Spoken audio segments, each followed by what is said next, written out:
Come on, tighten up. My wife sees me as a piece of shit. Actually, she sees you as an old Chinese guy.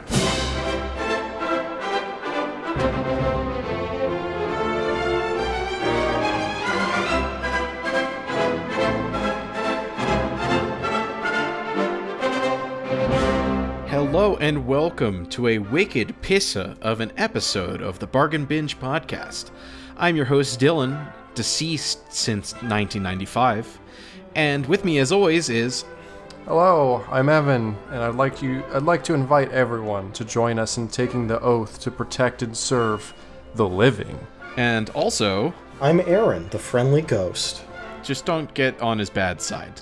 Oh, yeah. Okay, oh. Then he'll become a very unfriendly ghost. Murderous ghost. Yeah, just don't bring cumin around me, Indian food, anything like that. We are the Bargain Binge podcast. We randomly select a movie from a bargain bin, and then we review the disc based not only on the movie, but the contents of it, and that's why our slogan is Bargain Binge Podcast, the last bastion of physical media in your wallet. We're keeping an eye out for the actual bargains.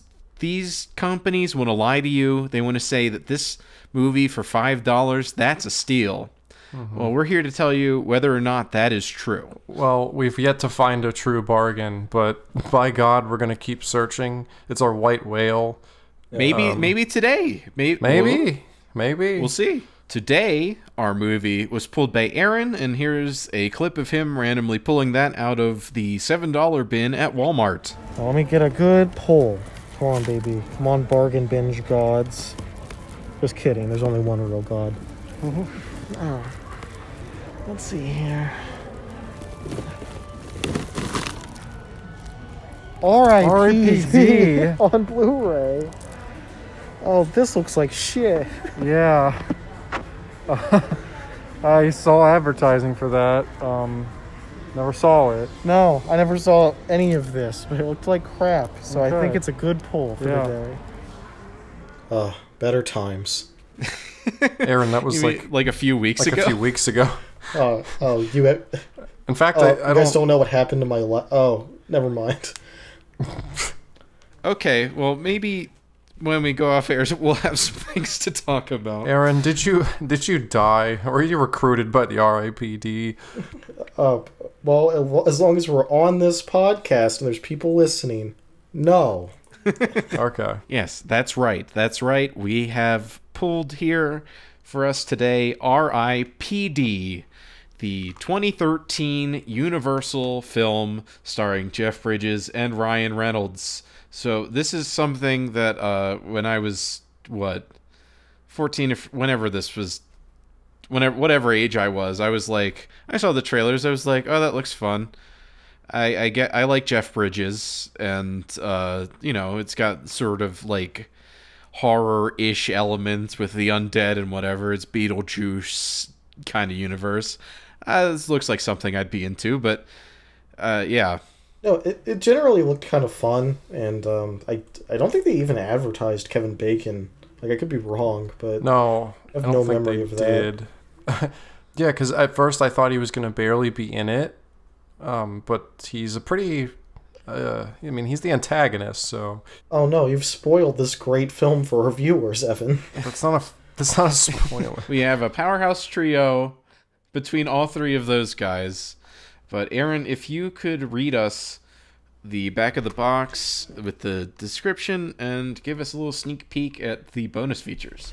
Okay, well, I will say, the cover has incredibly generic art of just photoshopped Ryan Reynolds and Jeff Bridges in their standard film outfit, holding guns in front of a, just generic city backdrop that's, poorly put in. Yeah, the classic modern poster of guy with gun. Oh, yes, and the back of the box promises HD picture and theater quality sound. Well, did we get it? Find out later. Okay, so... Jeff Bridges and Ryan Reynolds headline this supernatural action-adventure as two cops dispatched by the Rest in Peace Department, or R.I.P.D, to protect and serve the living from increasingly destructive spirits hiding among the unsuspecting on Earth. When they uncover a plot that could end life as we know it, the new partners have to turn grudging respect into top-notch teamwork to restore the cosmic balance, or watch the tunnel to the afterlife begin sending angry souls the very wrong way. Okay, sounds intriguing. Yes. You know, supernatural action adventure. Sign me up. What are what bonus features are we looking at on this disc? We got count 'em, two alternate openings. We got Nick's new avatars. We got R.I.P.D. motion comics bringing the avatars to life. Walking Among Us, Deados and Avatars. Sus, they really want to push that terminology on you. Yeah, that awful, awful terminology. Oh, it's abysmal. Filming the Other Side. Anatomy of a Shootout. Deleted and alternate scenes. Gag reel. Awesome. My favorite bonus feature. Never a disappointing They're gag always reel. so funny, man. I'm so invested in celebrities that them just, like making mouth farts. I'm there. Oh, dude, I love when an actor like is supposed to catch a prop and then he like kind of fumbles it. That's like the funniest thing. I would love if you put him doing it 15 times in a compilation. Yeah. And yeah, in case you didn't get it, we got Transferring, R.I.P.D, the making of. This is R.I.P.D, and as Aaron told me just before we started recording, this is allegedly based on a comic, but not really. If you could explain that. Okay.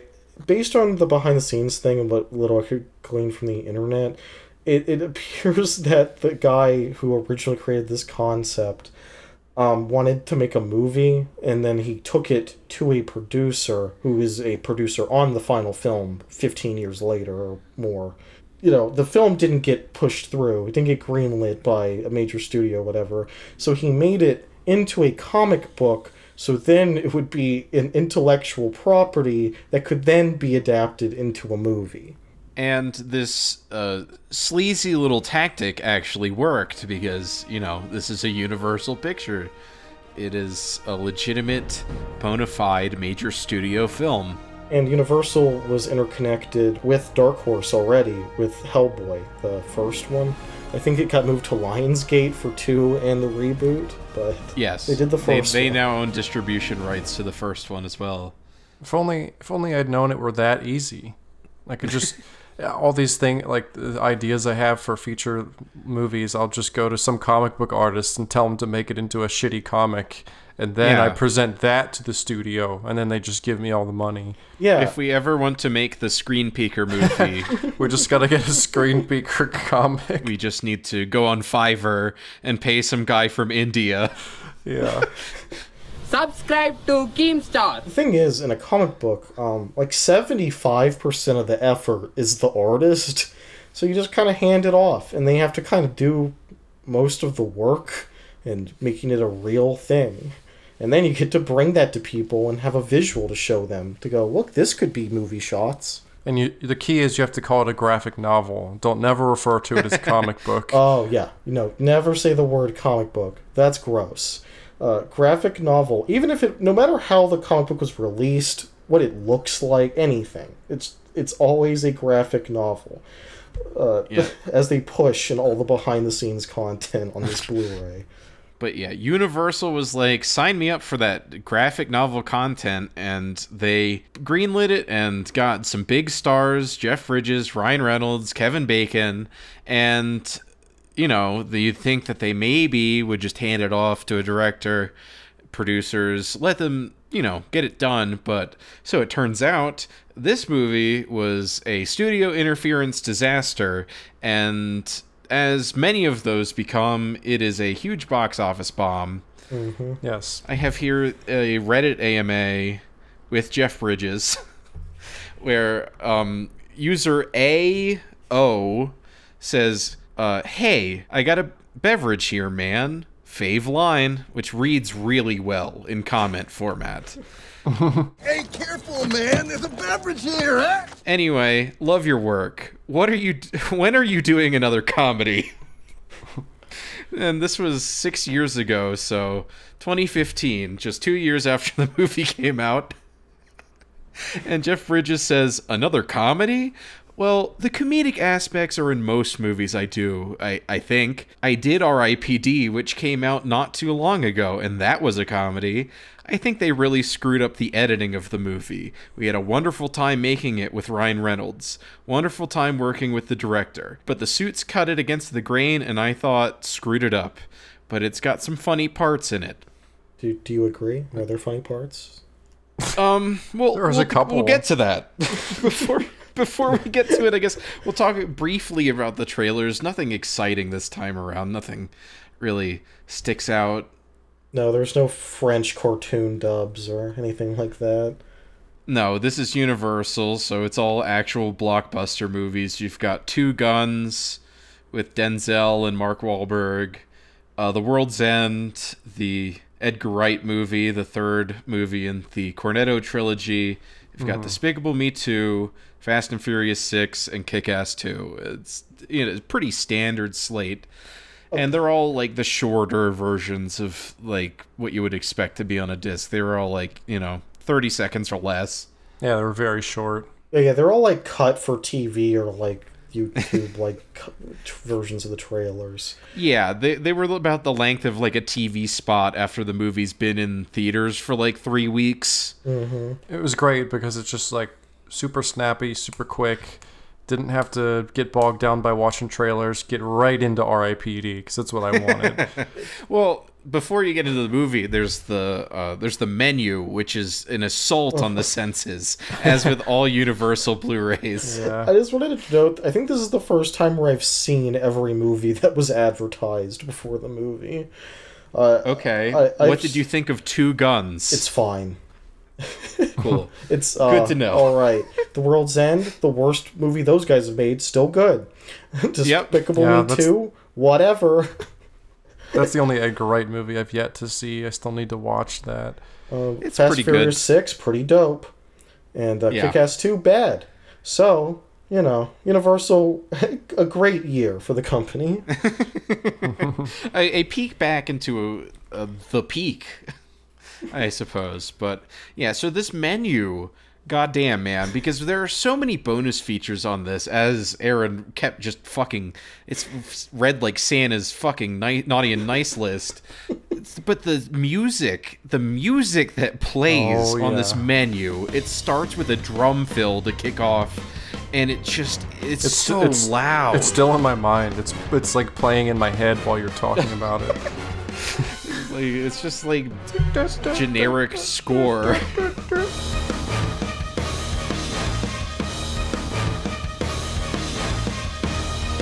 Evan can attest to this. I clicked off of it onto the movie really fast, not just to get to it, because I was being assaulted with noise and visuals. It was just like, oh god. No, it was gross. So, not a very promising, like, when you put in the disc, it's like they almost want you to be like, take this back to Redbox, please. Immediately.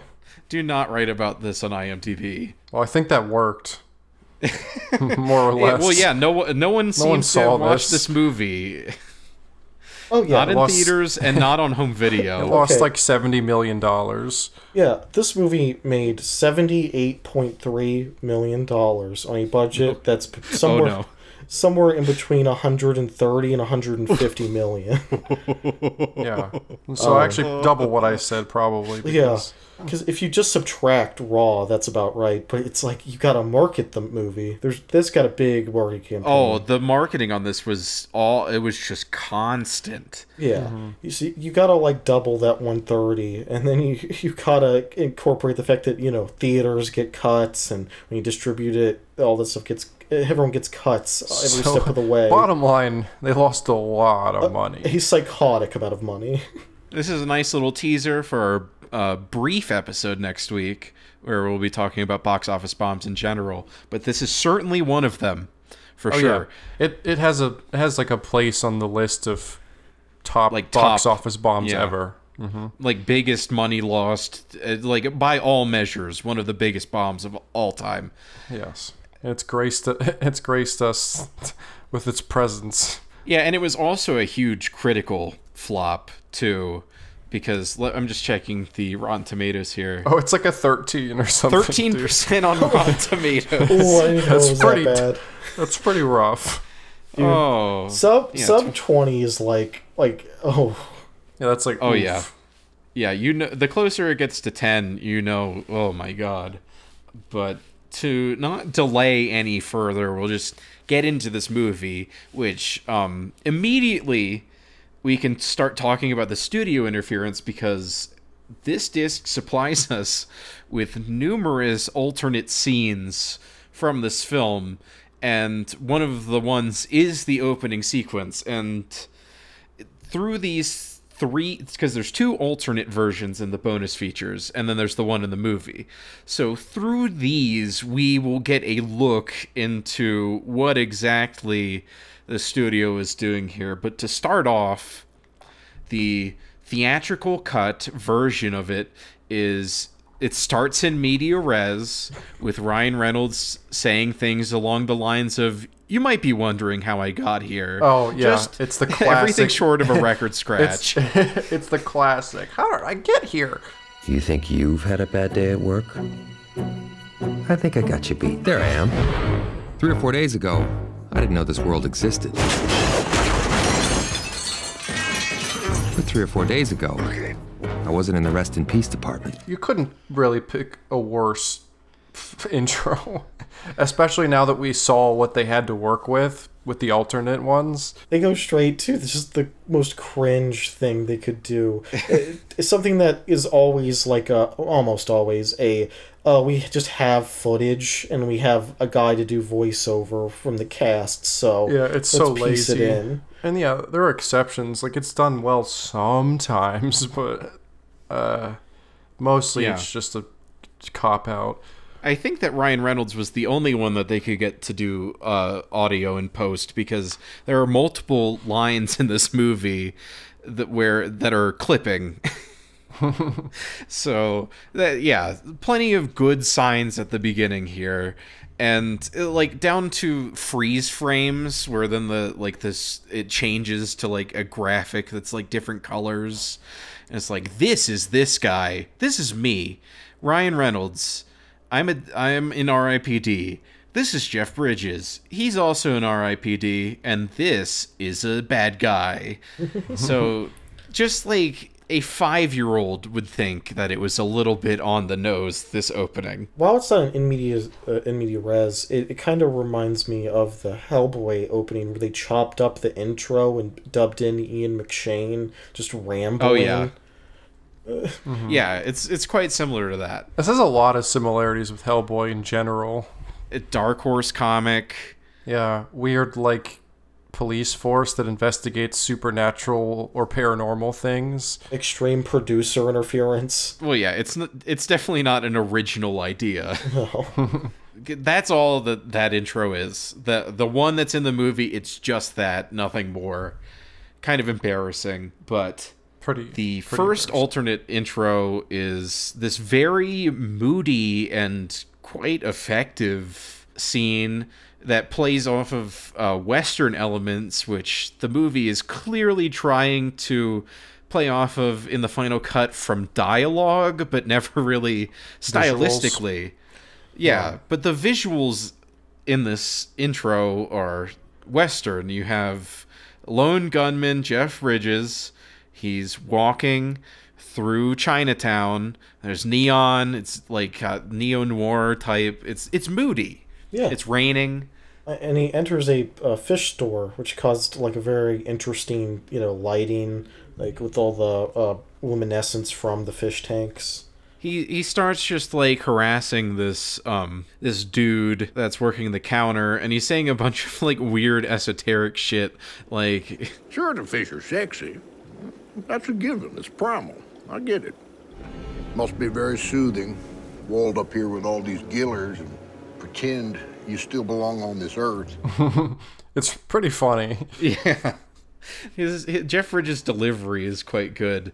Yeah. And there's a bunch of interesting shots, like through fish tanks. It has a lot of mystery and intrigue to it. There's like weird neon purple lighting that's interesting. Yeah, and he harasses a guy who seems normal. to us, the viewer. And he's holding a bag of food, and you're like, why is he doing any of this? Yeah, there's intrigue. Yeah, it raises a lot of questions. It's a good intro because it ends with him just shooting the guy in the head. Right. What the hell was that? That's a good question. But before we get into the third intro, the second alternate intro, we should probably explain the basic premise of the movie. Ryan Reynolds is a cop in Boston. The movie calls him a crooked cop. We'll get into why that's kind of weird, but he's a crooked cop in Boston who gets killed and winds up in some sort of afterlife thing where he is recruited, like blackmailed into being recruited into the R.I.P.D, the Rest in Peace Department, if you couldn't figure that out yourself. Yeah, it's very clever. It's great. Great title. Rolls off the tongue. I actually thought they were going to make it stand for something, like, for real. Like, I thought they was going to have, alternate words than Rest in Peace. But it literally is just Rest in Peace Department. Yeah, maybe, like, you're part of the R.I.P.D, and then it's like, what, the Rest in Peace Department? And then... Yeah. Something. Yeah, and then they explain that it actually stands for something weird. That just feels... I don't know. It just feels strange because that doesn't mean anything. Rest in Peace Department doesn't mean anything. It doesn't imply anything. It doesn't say that they're police. Well, what do? They go around and they cap escaped souls from the afterlife that are trying to roam about the world freely again. And send them back to hell or whatever. Yeah. So they chase around these lost souls that return to Earth who are called Deados. The worst. I hate that. I hate it so much. Well, it's like, I feel like, it's like Deadite from Evil Dead, but just, fucking stupid. Yeah, they wanted, like, unique terminology for the movie, and maybe for merchandising, or maybe just in general. I don't know, but it's the worst they could have come up with. I mean, I like my Deado t-shirt. I mean, I think it's great, and the sweatpants, and my popcorn bin with my favorite Deado, the fat Deado on it. I thought it worked, but... Telling all Deados with a fat Deado. So they go around chasing down these Deados, but for some reason, they can't appear as as they'd imagine themselves. Like in the Matrix, you have your residual idea of yourself. They have to appear through avatars, as they're called, which is also more forcing. That's so dumb. Yeah. The back of the box forces those like 15 times, and they just sound like garbage. What is it, a video game? Like, so it's as the bonus feature suggests, it's Deados and avatars clashing. So that is the basic premise of it. So that leads us into the third version of the opening, which is, from what we can tell, is that first alternate one was what was originally intended to be in the movie. That's how it was written. That's how it was going to be shot. So the second alternate version, as it's called on the disc, is that scene. It starts exactly the same, where Jeff Bridges walks into the fish store, but then it starts moving like way faster, and the lines are like mostly dubbed in while Jeff Bridges' face is, off screen. Yeah, the editing is like a lot worse. For some reason, they like exclusively use a close-up of Jeff Bridges as he's like delivering his whole dialogue with this other clerk. It's just so it's pretty much that first alternate ending, except worse in every way. Well, yeah. The dialogue's different. It's longer. Like, it's more rushed and longer, and it just generally does not create like a tone like the other one does. And it's way too fast at trying to get to something, because Jeff Bridges walks in and he starts harassing this guy, and instead of it seeming like this guy's just a normal dude, he's like, "You're a Deado. I know you are a Deado." You dead people. You had a whole lifetime of stealing and killing and criming, but that wasn't enough. No, you gotta hang around pretending you're still alive. Yeah. And just comes short of spelling out the word. You don't sell fish here, you sell guns. Yeah, it's like, yeah, it immediately goes to like, oh, you got me, and he like tries to pull out a gun or something and shoot him. He pulls out like 2 massive machine guns, and then we immediately see this man transform into his Deado form, so he looks like deformed and everything, and it's just fucking awful because it's just trying to get so quickly to the point that, you know, it's completely bucking There's no narrative subtlety. structure. Yeah, you don't want to show the transformation of that up front. Well, yeah, and there's nothing You want to saved. leave it ambiguous. Because Ryan Reynolds is going to just walk around for 45 minutes getting this stuff re-explained to him. And it's like, you can't show all of it before that happens. Yeah, so they rightfully looked at that one, which I guess they decided was going to be the final one, and they said, nah, I guess that does suck. And instead of doing the original version, they cut a whole new one out of a scene from the middle of the movie. I mean, it's the worst of the 3. The second alternate opening is pretty bad, but I think it still would have been better. Yeah, no, it's awful, but I mean the one that's in the movie does the same things where it's just like, oh look, that's what's in the movie. It spoils everything. Yeah, exactly. Yeah, it has the same problems without the benefits of being an actual scene. Yeah, but it's a delight in that second alternate opening because you get to see the unfinished effects. That's always a treat. Dude, yeah, those are always great to look at. JPEGs. The actor running around with like the JPEG like poorly going over him, like not tracking him, was like super funny. And seeing the mocap suit, it's good. That brings us to the point where we talk about the actual movie proper. Well, no, I guess it's not even true because the first scene after that is also something that has an alternate version on the disc. So in the theatrical version of the film, Ryan Reynolds buries...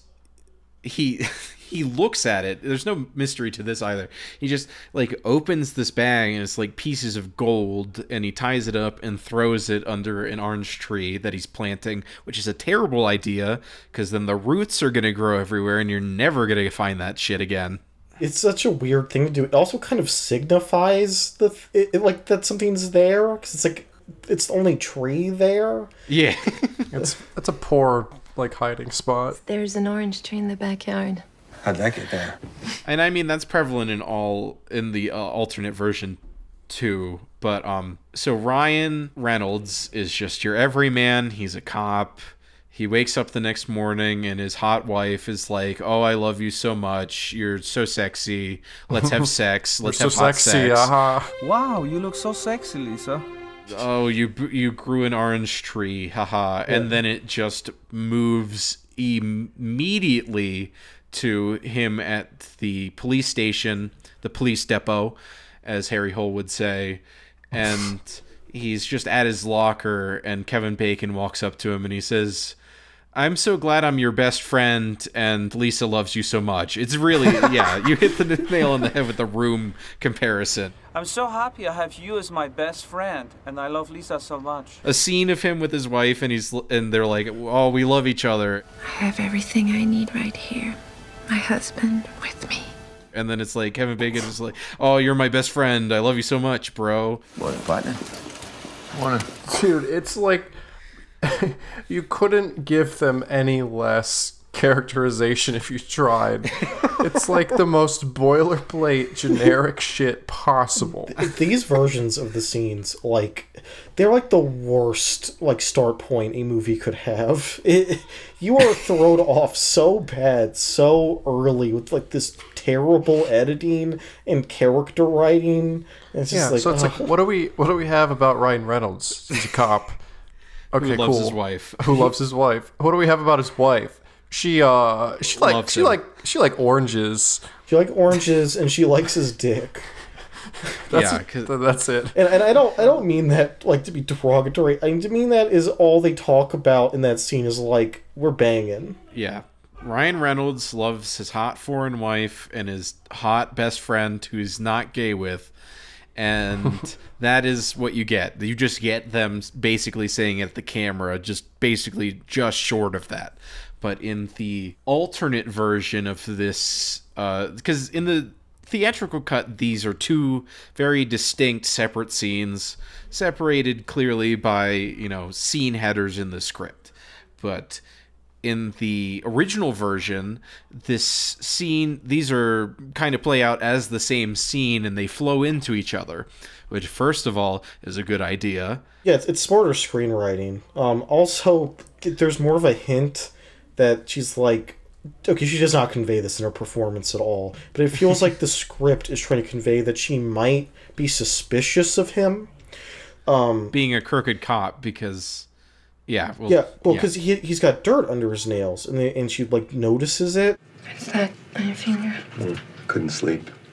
Want to be useful. And, like, there's a couple other, like, little things in the alternate cut that imply that she might be, like, paying attention to what he's doing, but the performance conveys none of that at all. But I think it was intended. Yeah, so she's kind of suspicious that he's a crooked cop, but the thing that makes this scene good, I mean, better, I'm not going to say good. Much better. Yeah. I don't know. Instead of it just being this flat scene that takes place in the bed and it's just them talking to each other, there's some sort of dynamity to it because there's movement and it gives you a better sense of characters, and it makes you feel like maybe these are people that exist and love each other. Yeah. Because, you know, they're brushing their teeth together. They're going through a routine. They have a conversation as they're leaving, like, in the morning. Like, he's going to work and she's going on, like, a jog. They have a single conversation that, while is still super, like, generic and nothing, is at least a conversation. Yeah. Like, and it's like... Okay, I can kind of understand the dynamic here. Yeah, and he's implying in the dialogue that he wants to, like, run away with her because he's, you know, has this gold or whatever he buried in the back. You know what would be great? Spending an entire week together for once. Sleeping in, taking trips. Not just for a week either. Oh, let's go to this exotic place and have a vacation or whatever. It's infinitely more human. And yeah. Then they cut all the humanity out of it. Cut all of it out. To make them weird sex object people for a flat scene. And that was just strange. So instead of it just feeling like these people are telling you, look, we're married, it feels like you're taking a little look into, like, their daily routine. It feels... The camera angles are more dynamic, so it's not necessarily voyeuristic, but you feel like you're in a moment of someone's life. Mm-hmm. They still do have sex. Yeah, but it's not all they have, is that this girl is attractive and Ryan Reynolds is, I guess, and they're doing it. Or want to do it. And there's no gratuitous shot of her ass, so... Yeah. That was so gratuitous. But then... Kevin Bacon pulls up in his very nice car, which in the theatrical cut is barely set up, but it seems like at some point in one of the cuts that car was an important element. Yeah. And they're a talking shop, and they're like, dude, aren't we cool? We're crooked cops. We stole that gold from that crime scene. Well, it also, he goes to pick up Ryan Reynolds in his fancy car, and then they have a... little dialogue where it's very clear that Kevin Bacon's just kind of an asshole.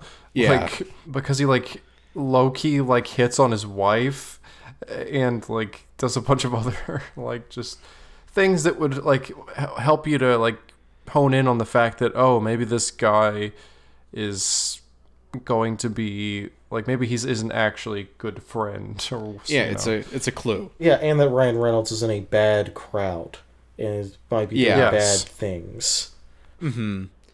But meanwhile, in the theatrical cut, it's just like they're in the police depot and they're at a locker and they're like, hey, dude, how's it going? I love you, bro. You would never betray me, bro. Nah, bro. I'd never betray you, bro. Yeah. But the point is, but in both scenes, Ryan Reynolds is like, is Dylan just yelling? Yeah, he's just yelling at the, like, Can you very tell him top stop? of his lungs. God damn it. It sounds like there's a party happening in the room next to you. I'm recording. I hope that wasn't like that the whole time. Okay. I told him to quiet down on Discord. That was fast. Oh, on Discord. Yeah, I clicked into our D&D chat and she was still in. The magic. Yeah. So the point in both scenes is Ryan Reynolds is starting to have regrets about being a crooked cop because they stole gold, whatever. It's just like the lamest reason to be a crooked cop is, oh, you took a little bit of contraband that no one would notice anyway. Right. Oh, yeah. And they're in Boston. They're in fucking Boston. You know that the crooked cops in that fucking city have to be the biggest pieces of shit, scumbags in the entire universe. But these guys, you know, they took an amulet or whatever. Yeah. They took some gold and they think they're like hot shit. Yeah, they took a cartoon amulet. And, like, I don't even know what Ryan Reynolds thinks he's going to, like, do with that. Yeah, because it's not like bars of gold. It's like clearly an artifact that's been broken up into pieces. That's like, if you looked at that, you I don't know, you'd be like, I don't know if this is like. Oh, it's like unbelievably trackable shit. Yeah. I don't know why he thinks this is like something he could do. But yeah, but now he's having regrets about it because he's like, I can't like have my wife look at me the way she does and be a bad guy and Kevin Bacon's like, you know what, dude, that's kind of fucked up. I thought we were in this. We went in there to make a drug bust, which we did. We didn't expect this gold to fall into our laps. We weren't looking for it, but it happened. But then 0.5 seconds later, he's like, yeah, all right, yeah, you're right. Whatever. We should go turn it. And he's like, okay. I agree with you now. I changed my mind. Let's go turn it in. You're right. I hate it when you're right. We gotta turn the whole thing in. But then immediately that conversation is broken up by some other officers bursting in and saying that they have to go bust some kind of, I don't know, drug deal or something. Yeah. They go on a drug bust. Long story short, Ryan Reynolds just walks up a flight of stairs and it's really unclear what he's doing, but then all of a sudden he turns around and Kevin Bacon just pops him in the head like, oh yeah, no, we're not, you know, I'm gonna be a crooked cop forever, brother. And he doesn't get caught despite, you know, shooting him point blank in the fucking head in an area of the building where no one else is. Okay, I also the scene is clearly supposed to be one of the parts of the movie that's, you know, dramatic in some way, but Ryan Reynolds cartoonishly falls and like lands on his neck weird. Yeah. He lands on his head and then his body like contorts and like twists and then falls flat, and it's like the most like just cartoonish thing possible, and it's really hard to actually take it seriously. Oh no, like I mean, everyone knew where this was going. He's got to die. Yeah, but well, yeah, they could have taken it because you're supposed to like him be mad about it. Like, you're supposed to be like, Kevin Bacon's an asshole. Yeah, you're not supposed to be surprised. You're supposed to be mad. But he never seems mad about it. Well, yeah. He barely seems to register to him a lot of the time. Yeah, and then so, like, he dies, right? And then apparently when you die, everything just slows down to, like, you know, 0.1 speed or whatever. You have a brief moment out of body experience where everything is frozen. You're just walking around a slow-mo and there's all these explosions and stuff, and he has the most blank expression on his face possible. He doesn't care.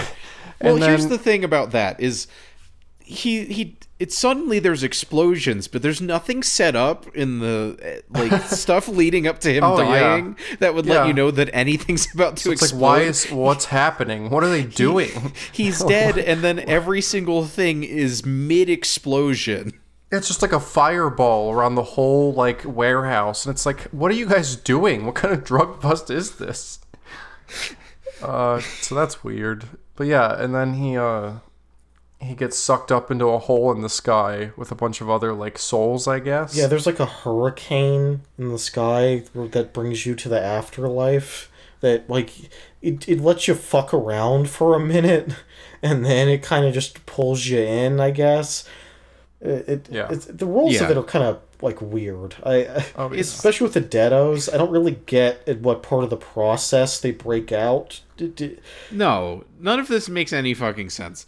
The mythology of this is nonsense, so it's best just to dispose of it if you want any chance at enjoying this. Yeah.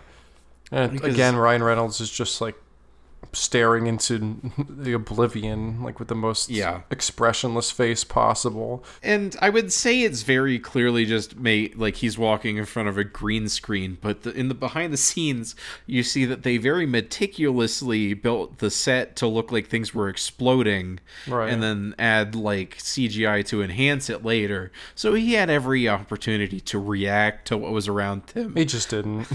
Just would. Ryan Reynolds is terrible in this movie. Yeah, absolutely horrendous. Like I don't know. I used to be like indifferent or like vaguely positive towards him as an actor, but this may have been the final nail in the coffin. I don't know if I like Ryan Reynolds anymore.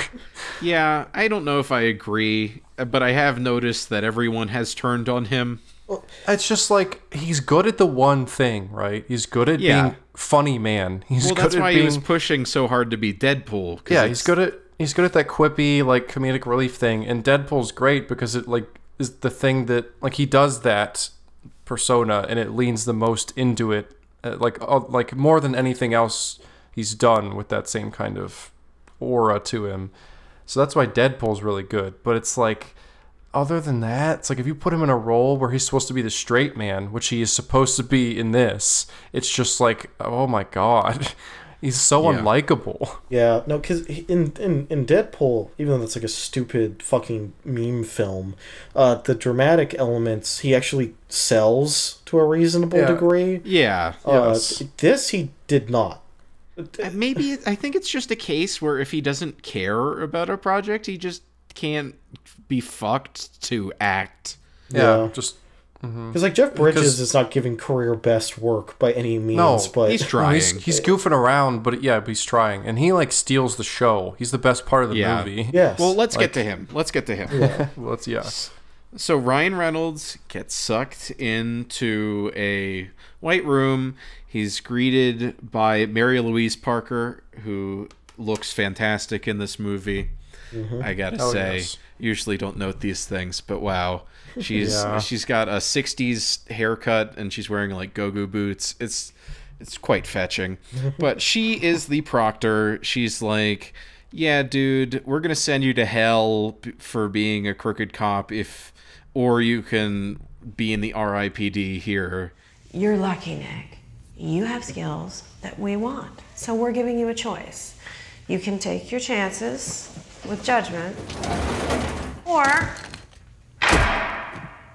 you can join the R.I.P.D. We find dead people that have managed to escape judgment. We ship them off back down to where they belong. Tour is 100 years. You say yes, we'll send you back down to Boston. Then we meet she's like, you're gonna be partners with Jeff Bridges. Here's Jeff Bridges. He's a cowboy. He died in Western times. 1800s. Yeah. He was fought in the American Civil War or whatever. For the North, as they specify. Yeah. Oh, they make it very clear to note that he's not a Confederate. I thought you were some kind of rebel, Roy. I fought for the North. No way that like the way he's like his accent, that is not a Union soldier. No. I gotta tell you. But you know what? It's fine. You're going to be partners, and Jeff Bridges, which in the original version of the opening scene would make sense. He's like, oh, no partners. And with the context of the original opening scene, seeing him work alone, that works so much better. But here it's just like, okay, I guess he likes to work alone. Roy, meet your new partner, Nick Walker. We've been over this before. I'm a one-man operation. It's your first time meeting him. He just kind of says it. And then you don't get a good gauge for him because Mary-Louise Parker kind of shits all over him in every scene. And that's because they have like a weird rapport with each other. But like, and you don't actually see him at work, like doing the stuff to set him off. It's like, oh, is he an incompetent? Yeah. You never see him in action like at all. No. And you would have if they would have just kept that much better opening scene in the movie. I don't want to get too bogged down in the plot here because we've got like most of the main points here. General idea is there. They're both in the R.I.P.D. Jeff Bridges starts training Ryan Reynolds at being an R.I.P.D. and he learns the ropes about Deados and about having an avatar. Jeff Bridges, like the first thing he does once they get transported down to Earth, via toilet, by the way. They step into a bathroom and then they get sucked into a different bathroom in a VCR repair shop. Yes. Which is just like the most obscure, weird thing you could possibly choose. That was kind of entertaining. I wish it were in Milwaukee, Wisconsin. Oh, yeah. Mr. Plinkett? I'm Jay, this is Mike. We're with Lightning Fast VCR Repair. But, so yeah, he gets sucked down to Earth. He, with Jeff Bridges, he steals, well, I guess it's clear that the car is specifically for them. So, like, the VCR repair shop car gets in there. It's clear that he's horrible at driving because he's just, like, hitting people and, like, plowing into signs and shit. Yeah, and then he's like, I never learned to drive a car, you know, because he rode horses. And it's like, why are you driving? Why did they let you drive? Well, and also, if you've been doing this for so long, like your sentence has been so long, wouldn't you have at least picked up a little bit of how to do it? Well, yeah, he's incredibly inconsistent the whole movie on, like, what he knows about. Because he knows about internet pornography and, like, other weird modern things. But he doesn't know about driving cars. But in this scene also, he looks at a woman who's like bending over on the street, and I guess the joke is, oh, is he going to say something about her ass? But he says something about her ankles. Yeah. Look at the ankles on that girl. That's what you're into, ankles. That's what does it for you? In my day, women, they dress very conservatively. And that's a running joke. And I guess the movie is just filled with running jokes that never hit a point where they're funny. No. Right. No. But like most of the runtime, when things aren't being developed, and a lot of the times when they are, it's just a bunch of jokes that are the same thing just over and over and over again. Ryan Reynolds and Jeff Bridges are taking the form of a attractive blonde woman and a Asian guy because they can't be in their adorable forms. Yeah, those are their avatars. Yeah, they can't be seen by real people in their true form. I think we're first introduced to that when Jeff Bridges takes Ryan Reynolds to his own funeral and then kind of just like shits on him and laughs at him, which I found kind of funny. Yeah. It's like, oh, you fucking pussy. You know what my funeral was? Watching a bunch of coyotes pick my carcass clean and drag my bones off into a cave. Ryan Reynolds, his avatar is an old Chinese man who's played by character actor James Hong, you may recognize from like every movie you've ever loved. Yeah, he's great. He got the two biggest laughs of the whole movie. Yeah, because it's when they abruptly cut to him instead of Ryan Reynolds. Like Ryan Reynolds is pointing a gun, and then it cuts to James Hong, and he's holding a banana. It's like, okay, that's pretty funny. That is funny. But they don't make use of that like nearly enough. They don't do enough visual gags with the fact that they look like an old Asian man in a like attractive bimbo blonde woman. Yeah. It's a funny concept, and it's funny because they constantly reference it to the point where it's like, okay, I get it, but it also never pays off and is super funny, like intended. I think what we kind of realized when we were watching the bonus features, there's like a concept art piece that shows a lot of scenes, except it's Ryan Reynolds and Jeff Bridges are the woman and the man, the old man, the whole time for like the whole scene.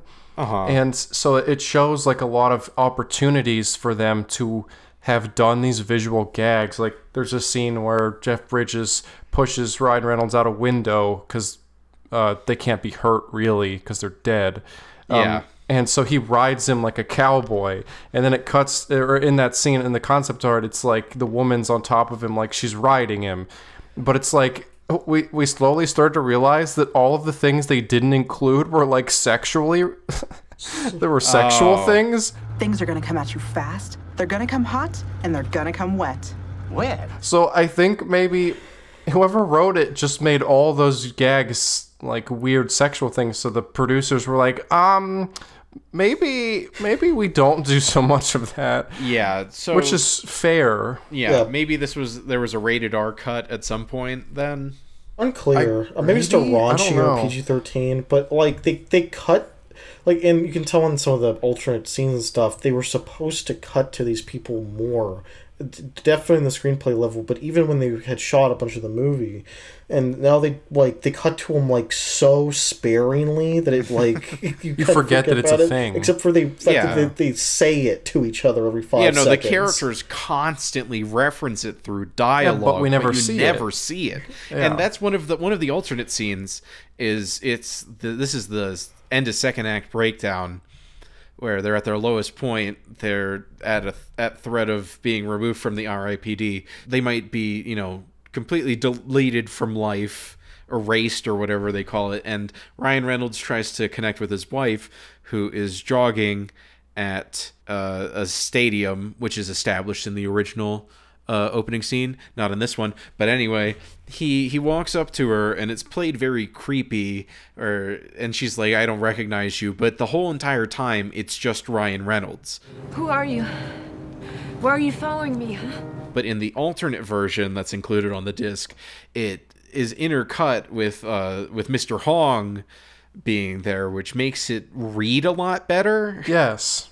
Yeah, it makes you understand why she's like at first, like she's creeped out, but then he does this weird thing where he like touches her lip, and I guess that's like a thing that they used to do. So she kind of is like, wait a minute, is it really him? But then she still is like, nah, and then runs away. But yeah, that scene would have landed so much more if it actually intercut. But they just never do it. The studio just seems to have, in the edit, downplayed that element of it, which... if you're in the behind the scenes interviews, it's just like they're constantly talking about it, and the back of the disc is talking about it all the time. The writers clearly were invested in this idea of avatars, but then it was just ripped out in post. Yeah, it just should have been consistent. So on their first mission, we learn that the Deados have some sort of thing that causes the world around them to decay. They hide as what seem like normal people, but then they break in, and there's this very strange interrogation scene that was almost funny, where Jeff Bridges is like, here's a bunch of cards, and it has questions on them. You're going to ask them this, and that'll make them nervous or whatever. It's late on Ash Wednesday. An Asian teenager in a slammed-out Acura offers you a plate of chicken vindaloo. Do you accept? And Jeff Bridges is also carrying Indian food. Yeah, he's like stuffing his mouth with it while he's doing the interrogation. It all on paper, to me, would be funny. And I feel like that's a lot of the movie is like, even some of the quips and stuff, I'd be like, I would have laughed at that maybe in a different context.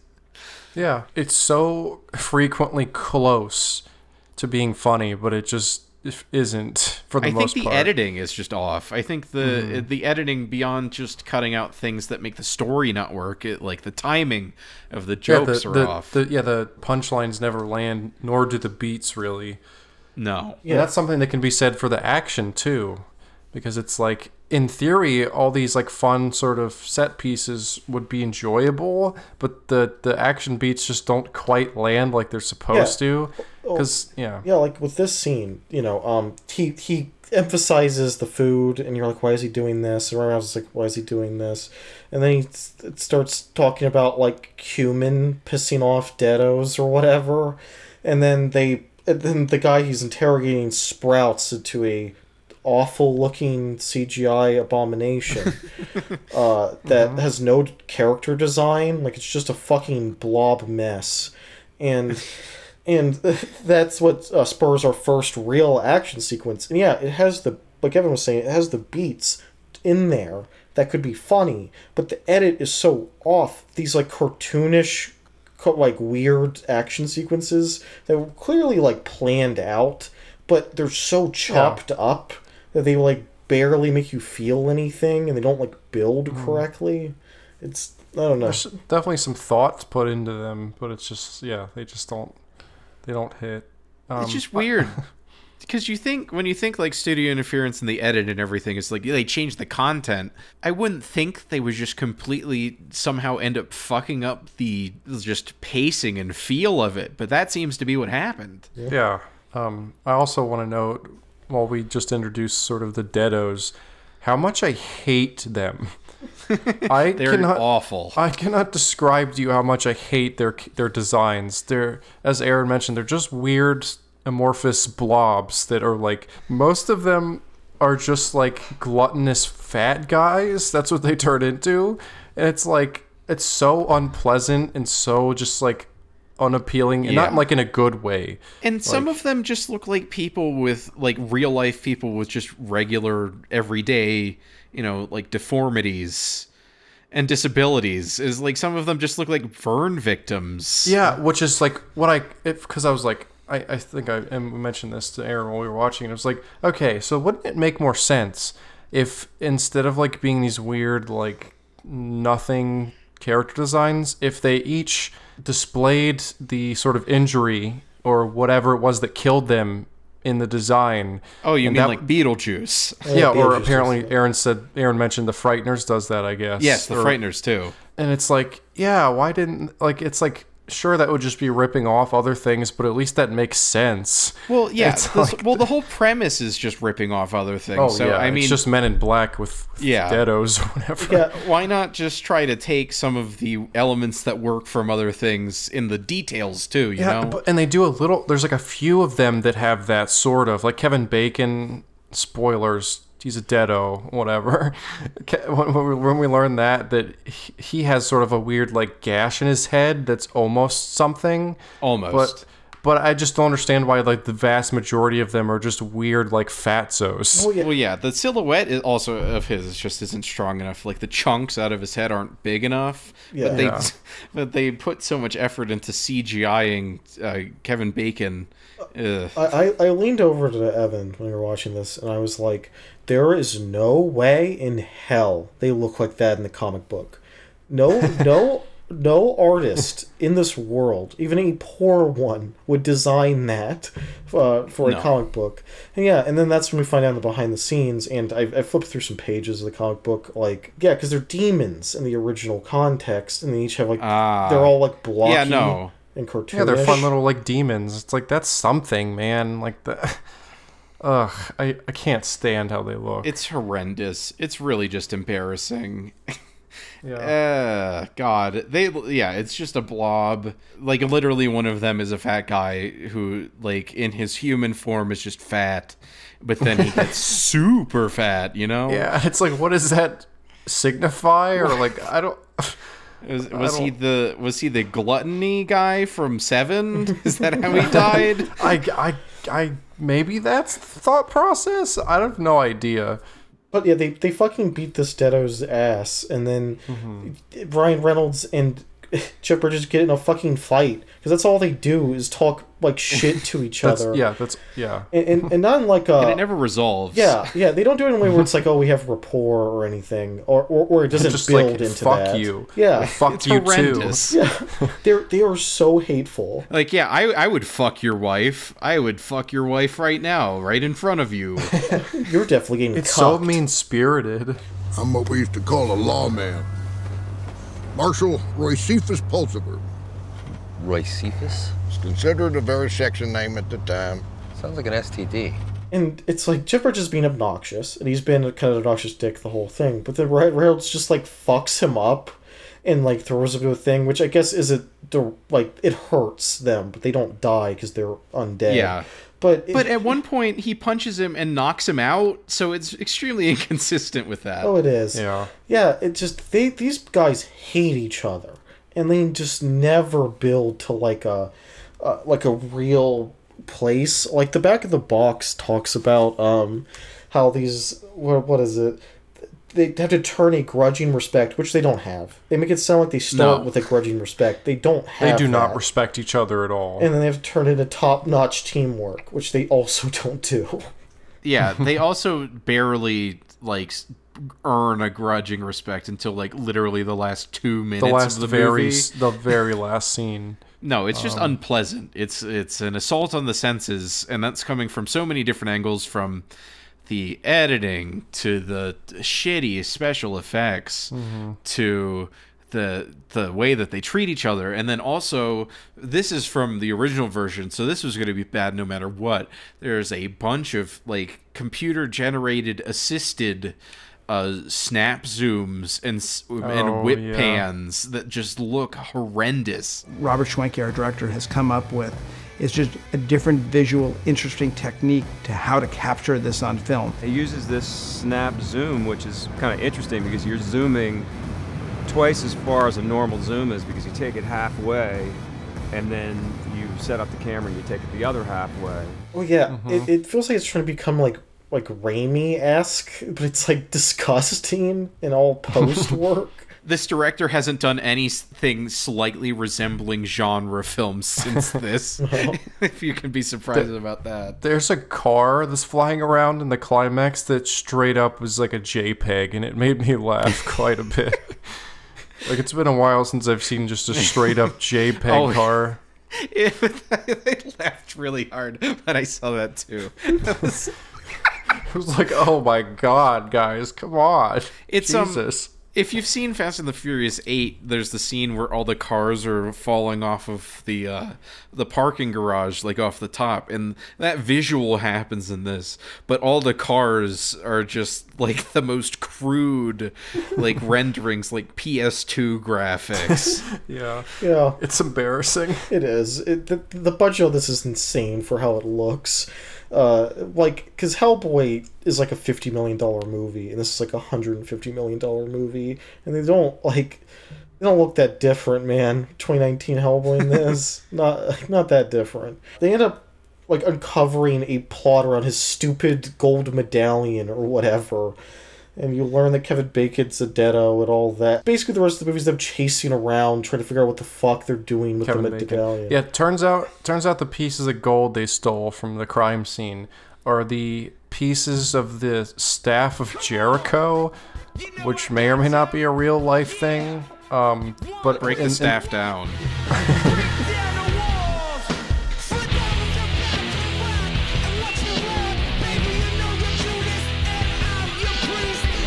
In the context of the movie, they're doing the opposite, I guess. They're building. Yeah, building back up. They're building it. Yes. In the context of the movie, it's supposed to reverse the gateway to the afterlife and let all of the souls like rain down and like invade Earth. So get Kevin Bacon's after that. Yeah, and it's like the most generic fucking plotting. Hellboy has like the same shit. It's like it's we gotta stop the thing from happening.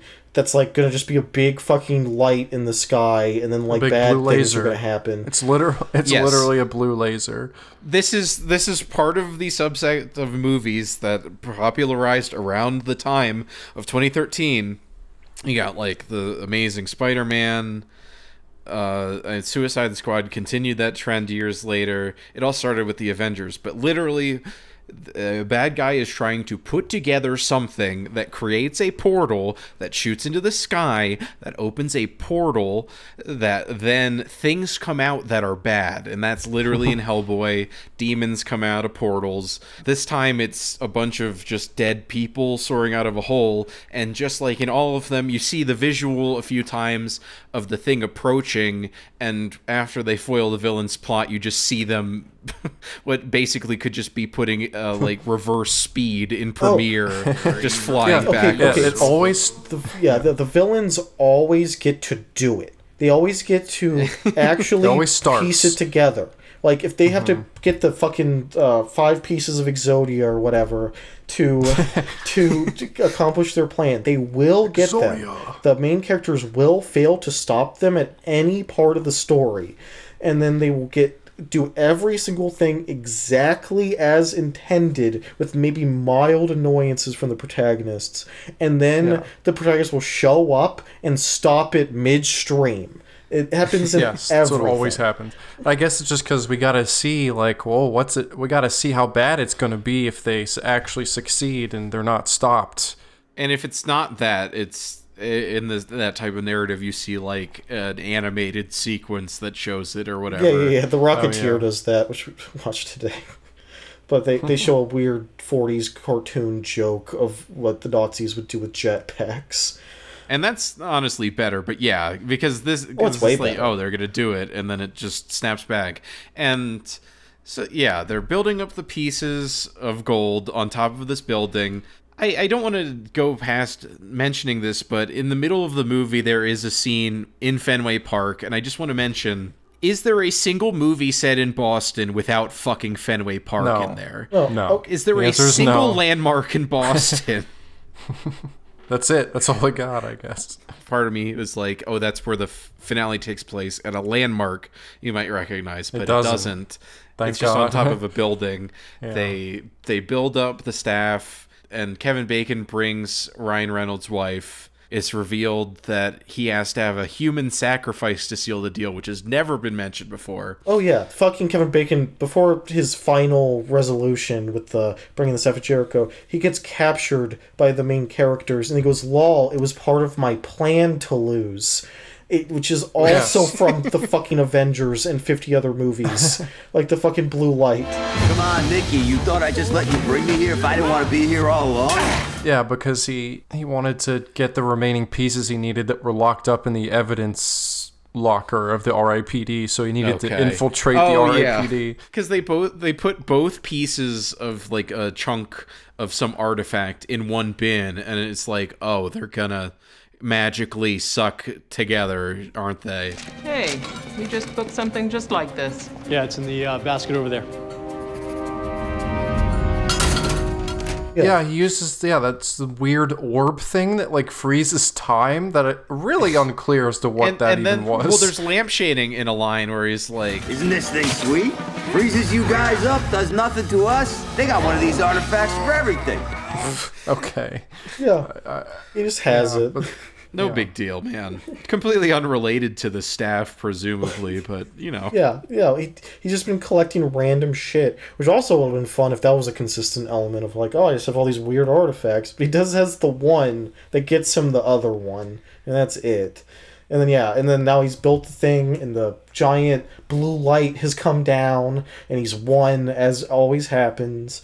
And then they have to fight him on the roof. He's going to use Ryan Reynolds' poor German or whatever wife as a human sacrifice. And he stabs her, and then her blood, her poorly like rendered CGI blood starts coming out of her body and fueling the staff. And it's like, why did it have to be his wife? You know? Because they needed to think of a way to get her back into the story since she's a non-character. But you could have at least had him say something to lampshade it or anything. But it's like he specifically has the Deados pick her up in a car and bring her to him. It seems like he just needs a human sacrifice. And so it's just kind of doing it to do it. And I don't know what the fuck is wrong with him. Also don't know what the fuck is with his accent. Oh, yeah, no, Kevin Bacon is doing the absolute worst Boston accent you'll ever fucking hear. Kevin Bacon I looked it up, is a Philly guy who moved to New York. And so his accent naturally is fucking strange. And then he's now trying to do a Bostonian thing on top of that. And it's so the it worst. Just becomes gobbledygook. The dead come pouring back. We stay here forever. That's an awful combination of accents. Yeah, that's why he sounds like a 1940s cartoon like police officer. Yeah, he is the mid-Atlantic man. It's beautiful. Kind of a high five moment. Yeah, so the Deados are about to pour into Earth and do what? I don't know. But then Ryan Reynolds is incapacitated, his wife is dead, nobody can do anything, blah blah blah. So it comes down to Jeff Bridges, who lassos a truck from above him, and the lasso has never been established, so it's not like a moment of any sort of release or it's not. It's just so super flat. It comes out of nowhere. But to wrap it up, Ryan Reynolds' wife she has the moment where everything freezes and she gets to see him one last time, but for some reason she doesn't die, which is... She, I guess, died for a short period of time, which is a real thing that happens. Yeah. But, you know, so he gets that one last moment with her to be like, all right, goodbye.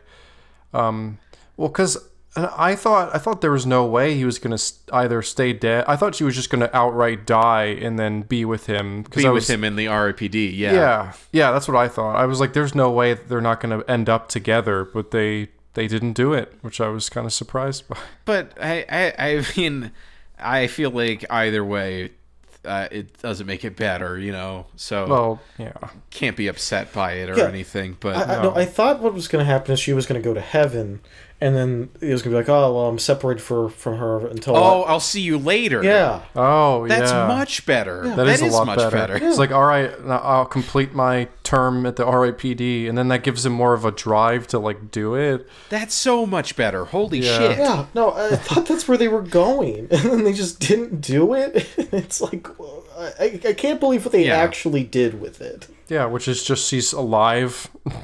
She wakes up in a hospital bed. And the doctor looks over her, who's like an old black man, and he nods, and it's really awkward, but then he walks out, and it's Mary-Louise Parker. But, you know, Ryan Reynolds is just like, okay, I guess she's going to move on, I suppose. That's weird. But then it's just, you know, they have their banter, like, oh, we're going to be partners now, and Jeff Bridges gets his term at the R.I.P.D extended so they can go on many more adventures that will never appear again on film. No. Something we didn't even mention was that Jeff Bridges loses his hat fairly early on. He has like a cowboy hat that like blows away or something, and he's really pissed about it throughout the whole movie, and he's trying to find like replacements for it, but none of them are striking his fancy. And then at the very end, Mary-Louise Parker gives him the hat, like she found it somehow, and then he's like, whoa, thanks. And then he's like, oh, I didn't think you liked me or whatever. And then she gets really close to his face and like whispers like, violence turns me on, and then bites his beard. That's like the one thing that I think made me laugh. Yeah, that was really fucking strange. When the hat thing was set up at the beginning, I thought there were two things that could possibly happen. One, Ryan Reynolds and Jeff Bridges have Kevin Bacon cornered at the end, and then his hat blows by, and he looks at Kevin Bacon and like looks at the hat, and then runs to go get his hat, and then Ryan Reynolds. That's when Ryan Reynolds gets fucked up, which he gets anyway in the movie. Or it was just gonna like, he was gonna be like, oh, you got to have that moment with your wife, you got all this stuff, what do I get? And this hat like blows by on the street, and he's like, oh, okay, I win. But I mean, it was that weird scene with her was an acceptable alternative. It is an acceptable alternative, in that it was one of the only things that was funny in any way. She Billy goaded me. Something we used to do. Ryan Reynolds has some actually kind of funny, or not, sorry, oh my god, not Ryan Reynolds. No. Ryan Reynolds is not good at... Watch yourself. Yeah, jeez. Jeff Bridges has a lot of actually legitimately, like, funny lines, just because of the way he's delivering it, and, like, he's just being real goofy. Well, and his accent is, like, thick as anything. It's very clear that Jeff Bridges is having the time of his life, as he mentioned in the AMA, and it's also visible in the bonus features, which we'll get to right now. Mm-hmm. There are so fucking many. Yeah, there are. And that's the reason why the menu got so mind-numbing, is like each time you finished one, it spat you back out, and you just hear the drums. Oh my god, what a headache. So... I mean, that's already points off of these bonus features before you even see them. Yeah. Right. But these are... We've already discussed the alternative openings. Yeah, we've covered a lot of these already because they just kind of naturally fit into the movie. So we'll just ignore the alternate stuff, and the one deleted scene's not worth mentioning. Oh, there's another alternate thing, because the one called Nick's New Avatars... Oh, yeah. Yeah, so at the end of the movie, Jeff Bridges is like, oh, I got you a new avatar because you didn't like the old Chinese man because you're racist and from Boston. Yeah. But then he's like, this one might be worse, and then it turns out that it's a Girl Scout, which seems completely like, I don't know how you do anything when you look like a Girl Scout. Yeah, I would have much rather have taken James Hong. Yes, beloved character actor James Hong, but instead of a Girl Scout. But in this bonus feature, it's just they very like the director likes to have options, as mentioned in a different bonus feature. So along the lines of doing a bunch of takes of something, they had alternate like avatars to slot in that would be new. Yeah. And because it's just a shot with no dialogue, so you can just bring in a bunch of people. And yeah, so there's like a luchador, there's Santa Claus, there's a Santa Claus would have been different kinda funny. sexy lady, which would be the least funny one, so thank God they didn't do that. Yeah. And then a different Girl Scout. Yeah, it's just one without like a braces or like headgear. It's like, okay. Yeah. I don't know why you would shoot all of those things and not just commit to one, but I mean, as far as bonus features go, that's kind of fun. The pro wrestler one makes the least sense, because it's like, why would he be mad about that? Yeah, no. Like, because he treats it, the only context, because they don't actually say what it is, so it's clean for them to edit and whatever. He's just like, really? You think this is an improvement? And it's like, yeah. Being a big ass fucking luchador would be hilarious. That would be awesome. Mm-hmm. Although I don't think a luchador would wear ring gear just around, so and that might be disadvantage, because you'd expect like El Santo to be wearing like a very demure suit. Ryan Reynolds just really didn't want to be James Hong. He really just didn't want to be any sort of minority. Yeah. Shout out to the guy from the 1800s being less racist than Ryan Reynolds' character. Well, he did fight for the Union. He did. Yeah. Of course. The guy who sounds like Foghorn Leghorn. With the cowboy hat and all the fucking... Yeah, I'm sure.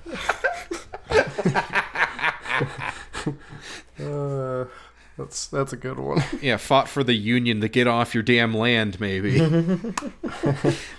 Yeah, I mean, it's not completely out of the realm of possibility.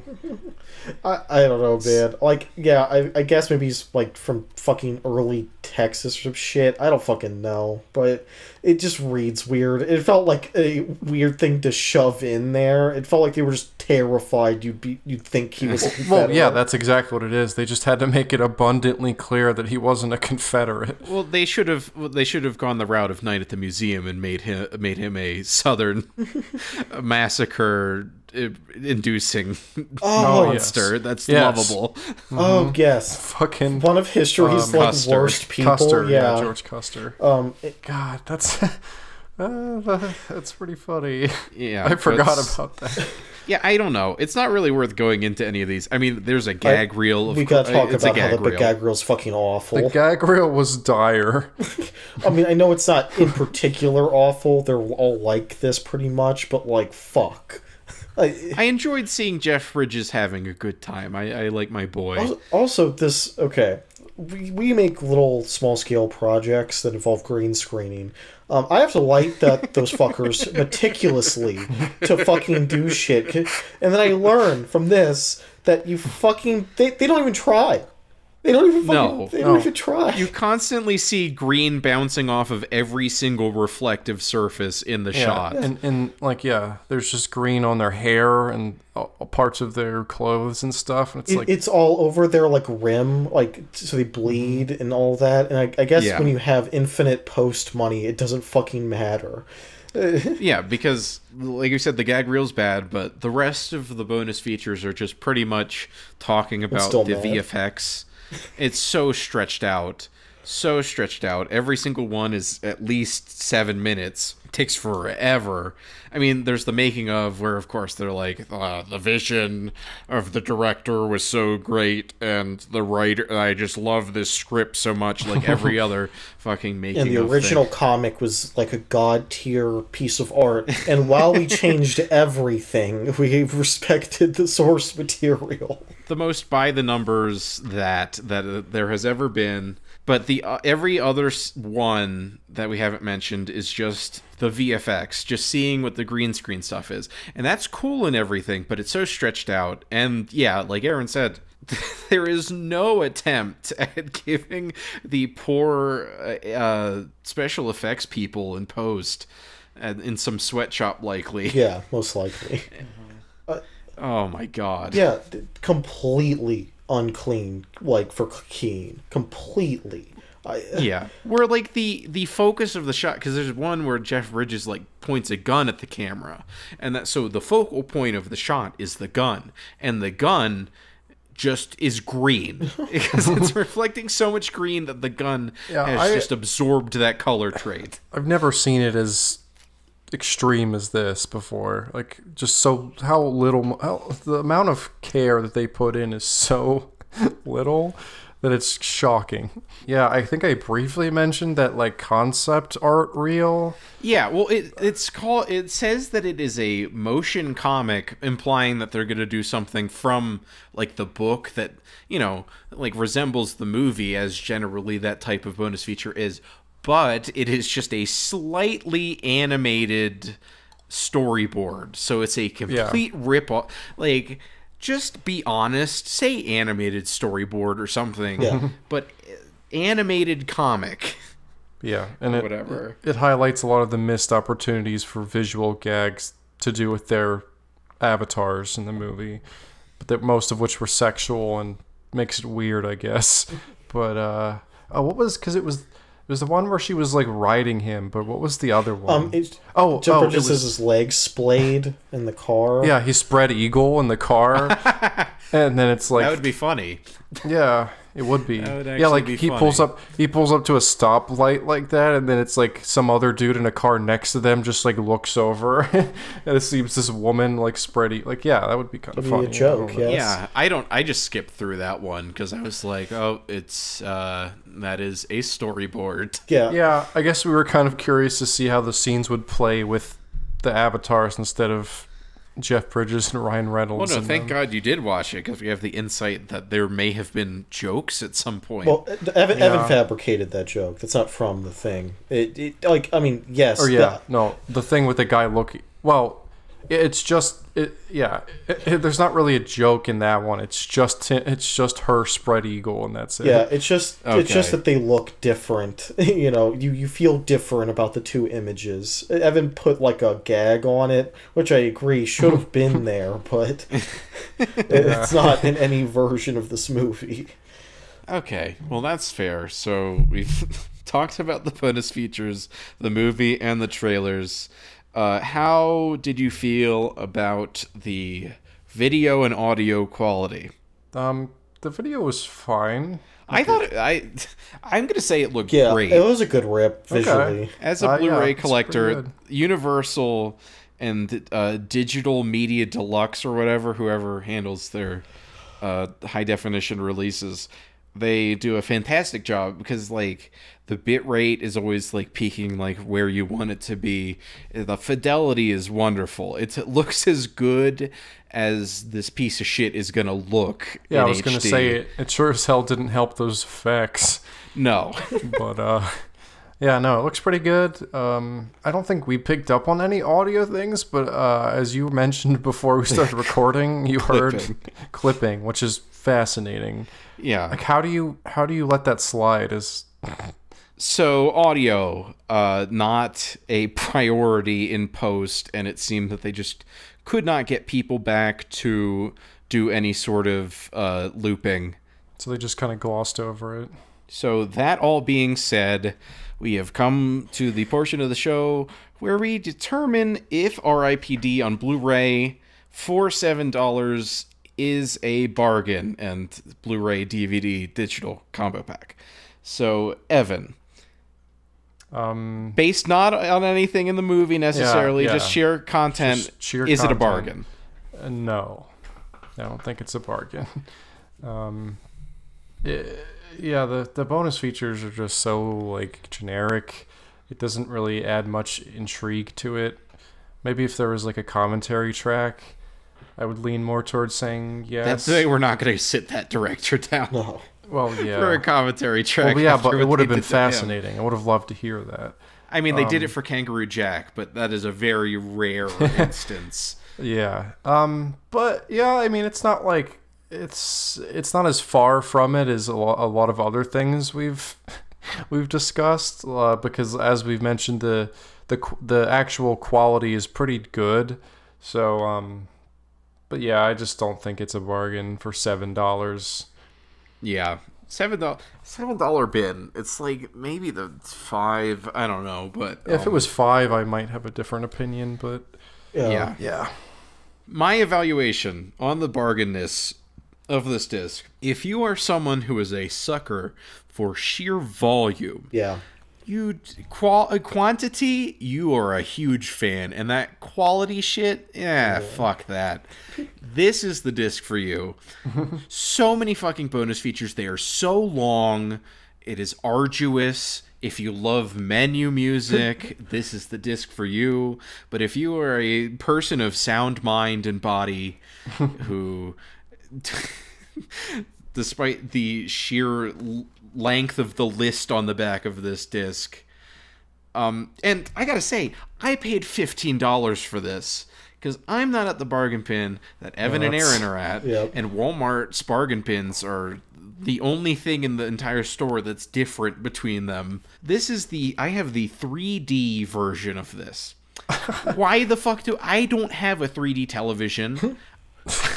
Well, now's the time to get one. It's a so you throwback. can watch your copy of R.I.P.D. It's a throwback to even hear the words 3D television. Like, the fact that there was a minute, which is right when this came out, there was a minute where people thought that was like the new thing in TV, and nobody actually fucking wanted it. YouTube added a 3D thing. Just damn. Ignoring the aspect that 3D is a spectacle that gets you into the theater. Yeah. Not something you want to have just, at home. That's not the point of 3D. It sells you tickets at a higher price so the studios get money. So I have no idea what the thought process behind that was. No. Yeah, and the TVs sold of whatever. Like, they sold okay when you actually look at the numbers, but it's like it wasn't enough for people to make a rigid, like, adjust their content for them. And absolutely. And so it just all died. And like YouTube, I believe implemented a weird 3D thing and got rid of it, and it's just like it was just a completely dead craze. The 50s, the 80s, and the 2010s. Mm-hmm. Yeah, there you go. Every 30 years, 3D. So we'll see you back in 2040 when we start installing. We watch R.I.P.D. 3 in 3D. Yeah. So, Aaron, what is your assessment on if this is a bargain? You're the one who bought it. Wait, so did you say it wasn't? No, fuck you. Well, yeah, my money was put down on this, and I gotta say, I was originally impressed, like you said, about the amount of behind the scenes and other bonus features, but they are as stretched out as humanly possible. They are hard to sit through. I liked so few of them. And they like emphasize weird things in the movie that were edited out, and it's just like it's a little like Hellboy. It's a little bit fascinating. Like the alternate openings thing is fascinating, and like the fact that the rip is good, and like the audio's not going to be good on any other version of this you get either. So like this is the optimal version of R.I.P.D. That's true. If you're clamoring to watch this, I guess this is what you want to get. Like this is going to be if you want a physical. This is going to look better than on streaming and on Netflix, and so it's like if you are a fan of this movie, then this is the best way. All 5 of you out there. If you're one of those 5 people, this is the best way to consume the movie. Outside of the fact that the fucking opening fucking shit screams at you, and it made me click onto the movie in the first 5 seconds. But it induced the fight or flight response. It did. It really did. And that harshes me a lot in the dragged out special features. I think if these were condensed, I might have recommended it on that level. Like, but they're not. They're lazy, so it's a no. But I am impressed to a degree by just how much fucking shit is on here. The hunt for a bargain continues. Universal I feel like this is their main mode of transport with video releases, because I have the Fast and the Furious collection, and every single one of those is just jam-packed with like EPK bullshit. And it's like, I'm never gonna watch that. Also, incredibly small note, I just like that the fucking PG-13 rating on this, it says violence, sci-fi, fantasy, action, some sensuality, and language. The worst word of all time. And language, including sex references. Sex nice. references.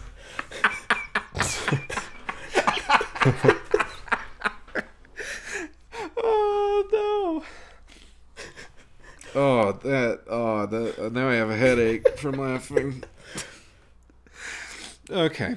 So now that we've unanimously once again decided that this is not a bargain, it's time to see if we recommend the movie itself, and if not, what is a replacement recommendation that we each have. So Evan, do you recommend R.I.P.D? No, I don't. Not even in 3D? I didn't watch it in 3D, so I can't speak to that. But, maybe that saves the movie. Yeah, I don't know if we like really made it clear, but this movie is like fucking so bad. like it's so hard to sit through, and Ryan Reynolds as the lead is just so like unlikable and uncharismatic, and I think, as I probably previously mentioned, Jeff Bridges is like the only highlight, because he says some funny things and he looks like he's having a good time. But outside of that, it's just like there's like almost no redeeming qualities. The Deados look awful. They have awful designs. They're not good villains.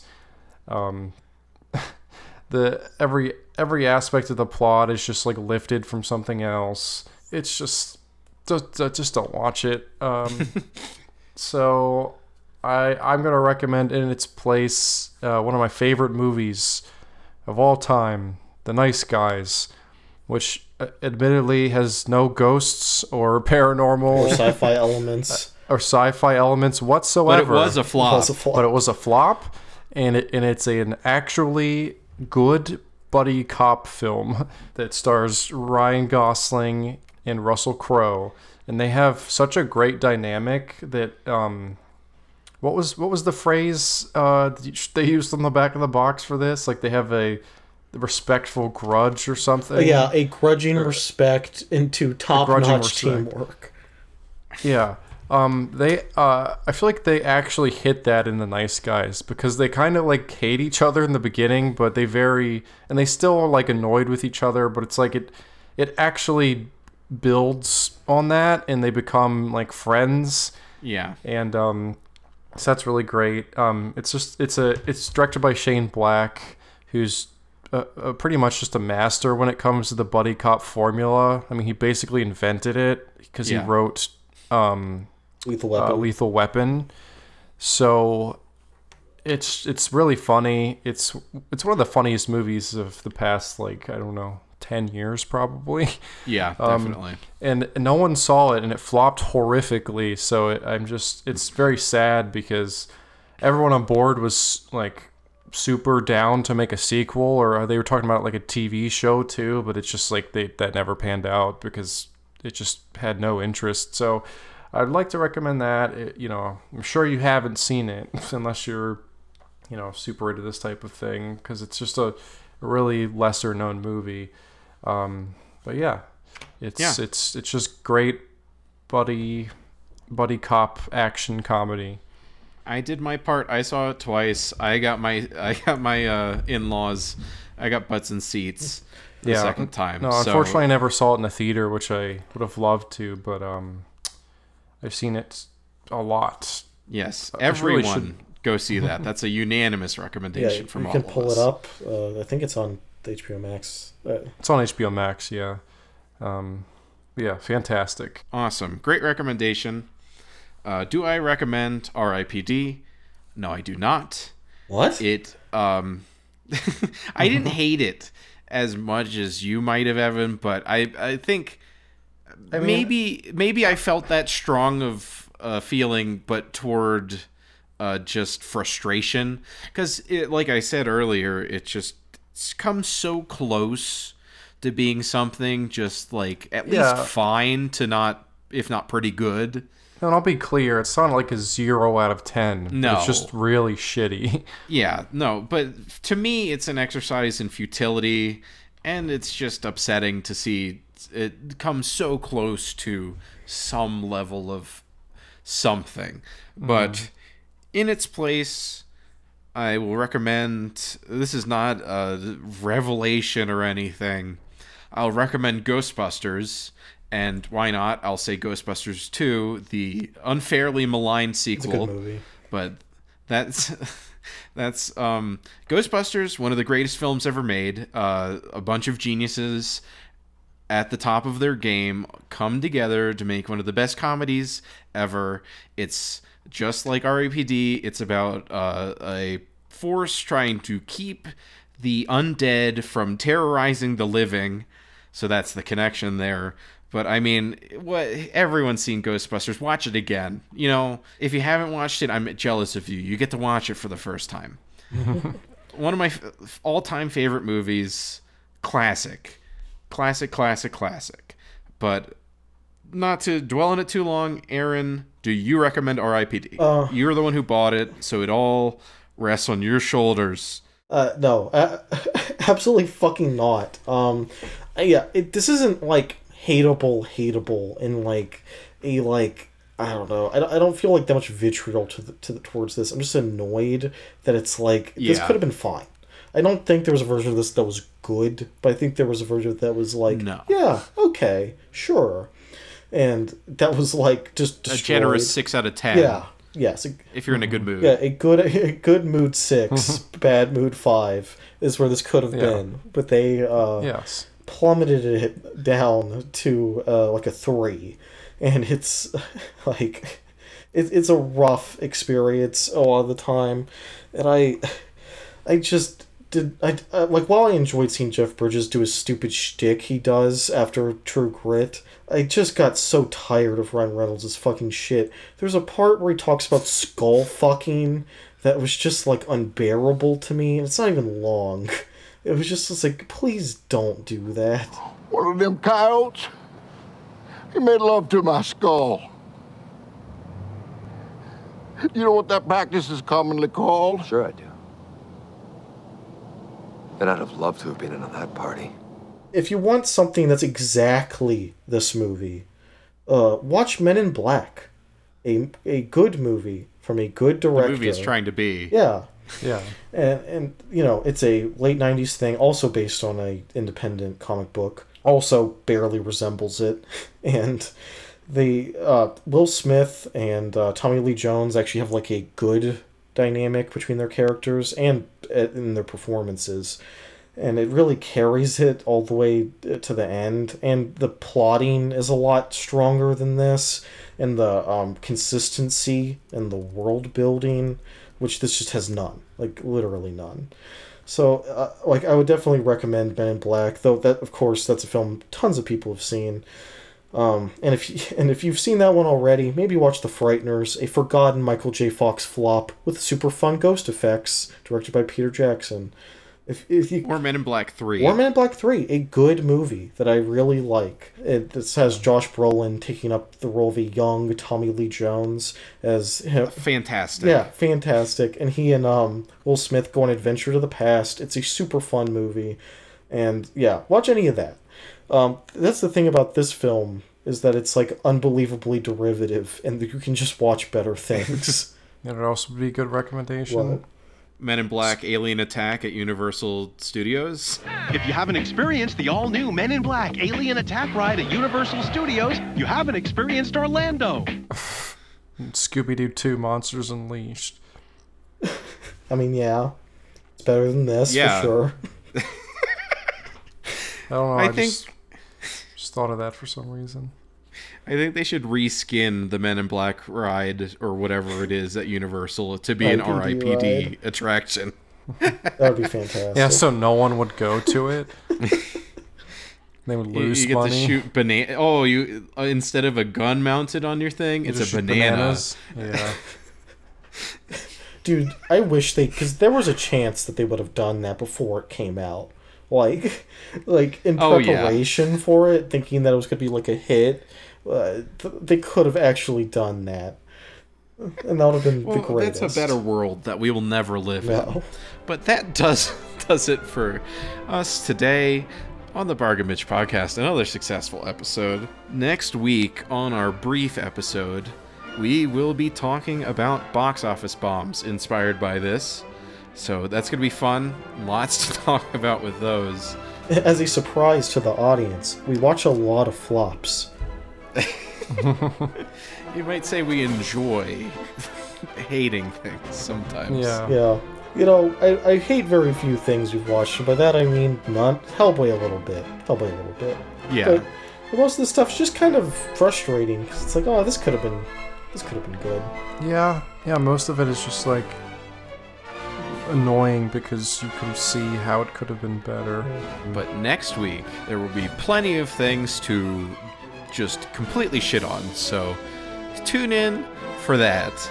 But in the meantime, you can find us on all of your favorite podcatchers, Apple Podcasts, Spotify, whatever. You can directly download us at our website, bargainbingepod.com. Email us, say hello, send us any questions, bargainbingepod@gmail.com, and you can follow us on Twitter @bargainbingepod. There is no reason to do that, though, unless I decide to ever post. But you can find the links to individual episodes on the different platforms there, so it's kind of helpful for that. So that's there. If you live in the United States, you can PayPal us $5 to bargainbingepod@gmail.com along with your mailing name and address, and we will send you a sticker of the podcast art. So once again, that's BARGAINBINGE pod@gmail.com on PayPal. So yeah, that's the end of the episode. See you later. Yeah, goodbye, cowboys. Adios.